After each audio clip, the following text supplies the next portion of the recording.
ಬೆಂಗಳೂರಿನ ಮನೆಗಳಲ್ಲಿ ನಡೆಯುವ ಯಾವುದೇ ವಿಶೇಷ ಸಭೆ ಸಮಾರಂಭಗಳಿಗೆ ಸಗಟಾಗಿ ಹೂವು ಮತ್ತು ತರಕಾರಿ ಬೇಕೆಂದರೆ ಎಂದಿಗೂ ಥಟ್ಟಂತ ನೆನಪಾಗುವುದೇ ಬೆಂಗಳೂರಿನ ಸಿಟಿ ಮಾರ್ಕೆಟ್.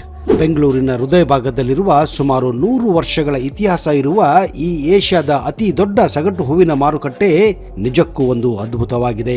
ಮೊದಲಿಗೆ ಕಲ್ಯಾಣಿ, ಯುದ್ಧ ಭೂಮಿ, ಸಂತೆಕಟ್ಟೆ, ಅಂತಿಮವಾಗಿ ಮಾರುಕಟ್ಟೆ ಆಗಿದ್ದಲ್ಲದೆ ಇನ್ನೂ 10 ಹಲವು ಹೊಸತನ ರೋಚಕ ಇತಿಹಾಸವನ್ನು ಹೊಂದಿರುವ ಕೃಷ್ಣರಾಜ ಮಾರುಕಟ್ಟೆಯ ಬಗ್ಗೆ ಇವತ್ತು ಕೆಲವು ರೋಚಕ ವಿಷಯಗಳನ್ನ ನಿಮ್ಮ ಮುಂದೆ ಪ್ರಸ್ತುತಪಡಿಸ್ತಾ ಇದ್ದೀನಿ. ಅದಕ್ಕಿಂತ ಮೊದಲು ನೀವು ನಮ್ಮ ಚಾನೆಲ್ಗೆ ಹೊಸಬರಾಗಿದ್ದರೆ ದಯವಿಟ್ಟು ಈಗಲೇ ಸಬ್ಸ್ಕ್ರೈಬ್ ಮಾಡಿ, ಜೊತೆಗೆ ಬೆಲ್ ಐಕನ್ ಕೂಡ ಪ್ರೆಸ್ ಮಾಡಿ.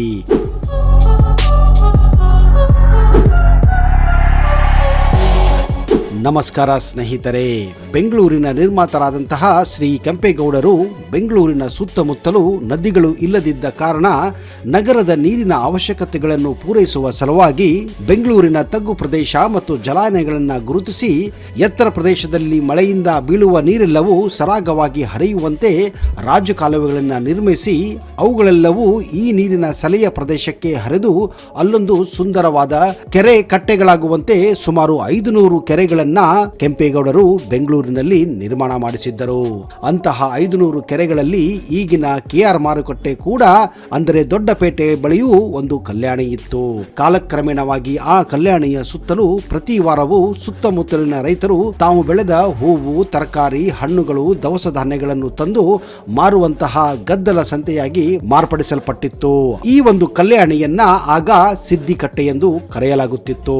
ಅದಾದ ನಂತರ 1790ರ ಸಮಯದಲ್ಲಿ ಟಿಪ್ಪು ಸುಲ್ತಾನ್ ಇದೇ ಸಿದ್ದಿಕಟ್ಟೆಯ ಕೂಗಳತೆಯ ದೂರದಲ್ಲಿ ಕೋಟೆಯಿಂದ ತನ್ನ ರಾಜ್ಯಭಾರವನ್ನ ಮಾಡುತ್ತಿದ್ದಂತಹ ಸಮಯದಲ್ಲಿ ಬ್ರಿಟಿಷ್ ಸೈನ್ಯವು ತಮಿಳುನಾಡಿನ ಹಲವಾರು ಕೋಟೆಗಳನ್ನು ವಶಪಡಿಸಿಕೊಂಡ ಉತ್ಸಾಹದಲ್ಲಿ ಕರ್ನಾಟಕದ ಕಡೆ ದಾಳಿ ಪ್ರಾರಂಭಿಸಿ ಮಾರ್ಚ್ 1791ರಲ್ಲಿ ಬೆಂಗಳೂರನ್ನ ತಲುಪಿ ಹಲಸೂರು ಗೇಟನ್ನು ವಶಪಡಿಸಿಕೊಂಡ ನಂತರ ಬೆಂಗಳೂರು ಕೋಟೆ ಪ್ರದೇಶಕ್ಕೆ ಮುತ್ತಿಗೆ ಹಾಕುತ್ತಾರೆ.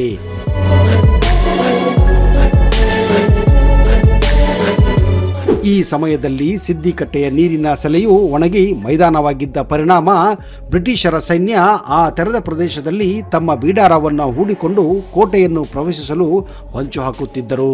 ಸುಮಾರು 2 ವಾರಗಳ ಹಗಲು ಹೊತ್ತಿನಲ್ಲಿ ಕೋಟೆಯನ್ನು ಪ್ರವೇಶಿಸಲು ಸಾಧ್ಯವಾಗದ ಕಾರಣ ಆ ಬ್ರಿಟಿಷ್ ಸೇನೆಯ ಮುಖ್ಯಸ್ಥರಾಗಿದ್ದಂತಹ ಲಾರ್ಡ್ ಕಾರ್ನ್ವಾಲಿಸ್ ಯುದ್ಧದ ನಿಯಮಗಳಿಗೆ ವಿರುದ್ಧವಾಗಿ ರಾತ್ರೋರಾತ್ರಿ ಕೋಟೆಯ ಮೇಲೆ ದಾಳಿ ಮಾಡಿದಾಗ ಅದಕ್ಕೆ ಸಿದ್ಧವಾಗದಿರದ ಟಿಪ್ಪು ಸೈನ್ಯವು ಬ್ರಿಟಿಷರ ವಿರುದ್ಧ ಸೋಲನ್ನು ಅನುಭವಿಸಿ ಮಾರ್ಚ್ 20, 1791 ಆ ಬೆಂಗಳೂರು ಕೋಟೆಯು ಬ್ರಿಟಿಷರ ಕೈವಶವಾಗುತ್ತದೆ. ಬ್ರಿಟಿಷರು ಬೆಂಗಳೂರು ಪೇಟೆಯನ್ನು ವಶಪಡಿಸಿಕೊಂಡ ನಂತರ ಯುದ್ಧದ ಅವಶೇಷಗಳ ಜೊತೆ ಕಲ್ಲು ಮಣ್ಣುಗಳನ್ನ ತುಂಬಿ ಆ ಸಿದ್ದಿಕಟ್ಟೆಯನ್ನ ಸಂಪೂರ್ಣವಾಗಿ ಮುಚ್ಚಿ ಹಾಕುತ್ತಾರೆ. ಆ ಯುದ್ಧ ಭೂಮಿಯನ್ನು ಸಾರ್ವಜನಿಕ ಸ್ಥಳವಾಗಿ ಮಾರ್ಪಡಿಸಲಾಗುತ್ತದೆ. ಹೇಗೋ ವಾರಕ್ಕೊಮ್ಮೆ ಸಂತೆ ನಡೆಯುತ್ತಿದ್ದ ಆ ಸ್ಥಳವು ಸಂಪೂರ್ಣವಾಗಿ ಸಮತಟ್ಟಾದಾಗ ಆ ಪ್ರದೇಶದಲ್ಲಿ ದೊಡ್ಡ ಪೇಟೆಯ ಮಾರಾಟಗಾರರು ತಮ್ಮ ಹಣ್ಣು ಹಾಗೂ ತರಕಾರಿಗಳನ್ನ ಮಾರಾಟ ಮಾಡುವ ಸಲುವಾಗಿ ತಾತ್ಕಾಲಿಕ ಅಂಗಡಿಗಳನ್ನು ಕಟ್ಟಿಕೊಳ್ಳಲು ಪ್ರಾರಂಭಿಸುತ್ತಾರೆ. ಬೆಂಗಳೂರಿನ ಅಕ್ಕಪಕ್ಕದ ಹಳ್ಳಿಯ ವ್ಯಾಪಾರಿಗಳು ಮತ್ತು ಮಾರಾಟಗಾರರು ತಮ್ಮ ಉತ್ಪನ್ನಗಳನ್ನು ಅವರಿಗೆ ಮಾರಾಟ ಮಾಡಲು ಬರಲು ಆರಂಭಿಸಿದ ನಂತರ ಆ ತಾತ್ಕಾಲಿಕ ಅಂಗಡಿಗಳು ಕೂಡ ಶಾಶ್ವತ ಅಂಗಡಿಗಳಾಗಿ ಮಾರ್ಪಡಿಸಲ್ಪಡುತ್ತವೆ. ಆ ಪ್ರದೇಶವು ತರಕಾರಿ, ಹಣ್ಣು ಮತ್ತು ಹೂವಿನ ಮಾರುಕಟ್ಟೆಯಾಗಿ ಪ್ರವರ್ಧಮಾನವಾದಾಗ ಅಂದಿನ ಪುರಸಭೆಯ ಆ ಅಂಗಡಿ ಮುಗ್ಗಟ್ಟುಗಳನ್ನ ಅಧಿಕೃತಗೊಳಿಸಿ ಅದಕ್ಕೊಂದು ಮಾರ್ಕೆಟ್ ಸಾರ್ಜೆಂಟ್ ನೇಮಿಸಿ ಮಾರುಕಟ್ಟೆ ಅಚ್ಚುಕಟ್ಟಾಗಿ ನಿರ್ವಹಣೆ ಆಗುವಂತೆ ನೋಡಿಕೊಳ್ಳಲಾಗುತ್ತದೆ.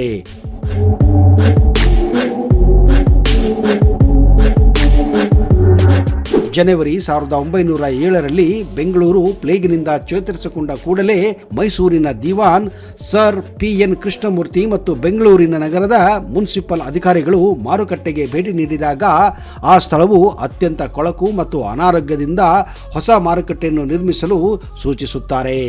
ಹೊಸ ಮಾರುಕಟ್ಟೆಯನ್ನು ಕಲಾಸಿಪಳ್ಳ ಬಳಿ ನಿರ್ಮಿಸಲು ಉದ್ದೇಶಿಸಲಾಗಿತ್ತು. ಆ ಪ್ರಸ್ತಾವಿತ ಪ್ರದೇಶವು ಅಯೋಗ್ಯವಾಗಿದ್ದು ಹಳೆ ಕೋಟೆ ಕಂದಕದಲ್ಲಿ ಗುಂಡಿಗೆಗಳನ್ನು ತುಂಬಿ ಮಣ್ಣಿನ ಹಾಸು ರಚನೆ ಮಾಡಬೇಕಿತ್ತು. ಹೀಗಾಗಿ ಹಳೆಯ ಮಾರುಕಟ್ಟೆಯನ್ನೇ ಹೊಸ ಮಾರುಕಟ್ಟೆಯನ್ನಾಗಿ ಮಾಡಲು ನಿರ್ಧಾರ ಮಾಡುತ್ತಾರೆ. 1920ಕ್ಕೂ ಮೊದಲು ಇದ್ದ ಮಾರುಕಟ್ಟೆಯ ಪ್ರದೇಶವನ್ನು ವಂಡಿ ಮೋಡ್, ಅಂದರೆ ಮರದ ಗಾಡಿಗಳನ್ನು ನಿಲ್ಲಿಸುವ ಸ್ಥಳ ಎಂದು ಕರೆಯಲಾಗುತ್ತಿತ್ತು. ಅತ್ಯಂತ ಕಡಿಮೆ ಎತ್ತರದ ಛಾವಣಿಯನ್ನು ಹೊಂದಿದ್ದ ಕಿರಿದಾದ ಕೊಳಗೇರಿಯ ಪ್ರದೇಶವನ್ನು ಜಾಗವನ್ನು ಖಾಲಿ ಮಾಡಿಸಿ ಆ ಜಾಗದಲ್ಲಿ ಮಾರುಕಟ್ಟೆಯನ್ನು ನಿರ್ಮಿಸಿರುವ ವಿಷಯವನ್ನು ತಿಳಿದ ಅಂದಿನ ಮೈಸೂರಿನ ಅರಸರಾದ ಶ್ರೀ ಕೃಷ್ಣರಾಜ ಒಡೆಯರ್ ಅವರು ಹೆಚ್ಚಿನ ಮುತುವರ್ಜಿಯನ್ನು ವಹಿಸಿಕೊಂಡು ಕಲ್ಕತ್ತಾದ ಸರ್ ಸ್ಟುವರ್ಟ್ ಹಾಗ್ ಮಾರ್ಕೆಟ್ಟಿನ ವಾಸ್ತುಶಿಲ್ಪದ ವಿನ್ಯಾಸದಿಂದ ಪ್ರೇರಿತರಾದಂತಹ ನೀಲಿನಕ್ಷೆಯನ್ನು ಸಿದ್ಧಪಡಿಸಿ 1921ರಲ್ಲಿ ಮಾರುಕಟ್ಟೆಯ ನಿರ್ಮಾಣ ಆರಂಭಿಸಿ ಕೇವಲ 1 ವರ್ಷದಲ್ಲೇ ಸುಂದರವಾದ ಅಚ್ಚುಕಟ್ಟಿನ ಮಾರುಕಟ್ಟೆಯನ್ನು ಪೂರ್ಣಗೊಳಿಸಲಾಗುತ್ತದೆ. ಸುಂದರವಾದ ಕೆಂಪು ಬಣ್ಣದ ಕಟ್ಟಡವಾಗಿದ್ದು ಮಾರಾಟಗಾರರಿಗೆ ದೊಡ್ಡ ಅಂಗಡಿಗಳ ಸಾಲು, ಸಂದರ್ಶಕರಿಗೆ ಬೆಂಚುಗಳಿರುವ ಉದ್ಯಾನವನ, ಮಧ್ಯದಲ್ಲಿ ಲಂಡನ್ನಿಂದ ಆಮದು ಮಾಡಿಕೊಂಡ ಮಹಿಳೆಯ ಶಿಲ್ಪವಿರುವ ನೀರಿನ ಕಾರಂಜಿ ಮತ್ತು 3 ಪೈಸೆ ಶುಲ್ಕದ ವಿಶೇಷ ಬೈಸಿಕಲ್ ಸ್ಟ್ಯಾಂಡ್ ವ್ಯವಸ್ಥೆಯನ್ನು ಕೂಡ ಇಲ್ಲಿ ಮಾಡಲಾಗಿತ್ತು.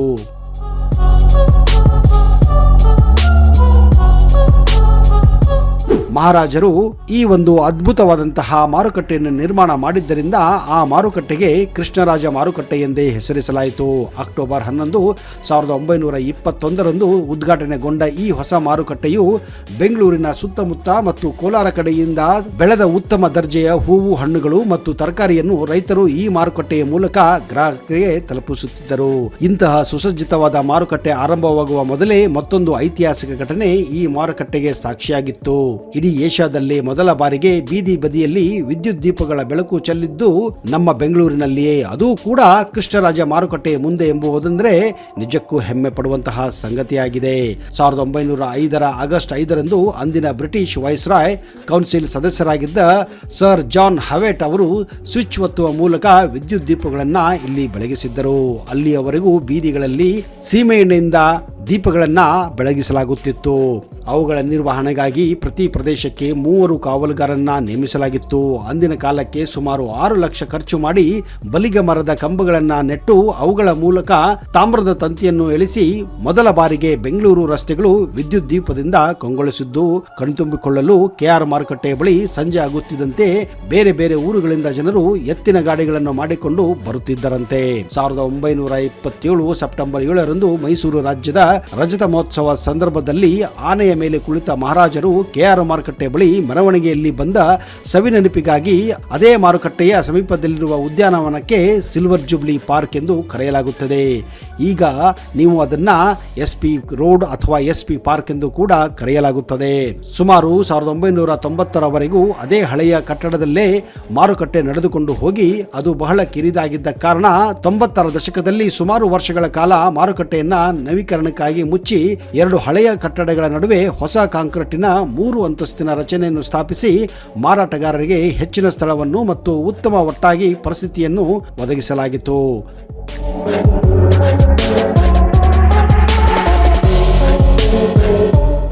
ನೋಡಿದಿರಾ ಸ್ನೇಹಿತರೆ, ಹೇಗಿತ್ತು ನಮ್ಮ KR ಮಾರ್ಕೆಟ್, ಈಗ ಹೇಗಾಗಿದೆ, ಮುಂದೇನಾಗಬಹುದು ಅನ್ನೋದನ್ನ ಮುಂದಿನ ಸಂಚಿಕೆಯಲ್ಲಿ ಕೊಡುತ್ತೇನೆ. ಅಲ್ಲಿಯವರೆಗೆ ಜೈ ಹಿಂದ್, ಜೈ ಕರ್ನಾಟಕ, ನಿಮಗೆಲ್ಲ ಶುಭವಾಗಲಿ.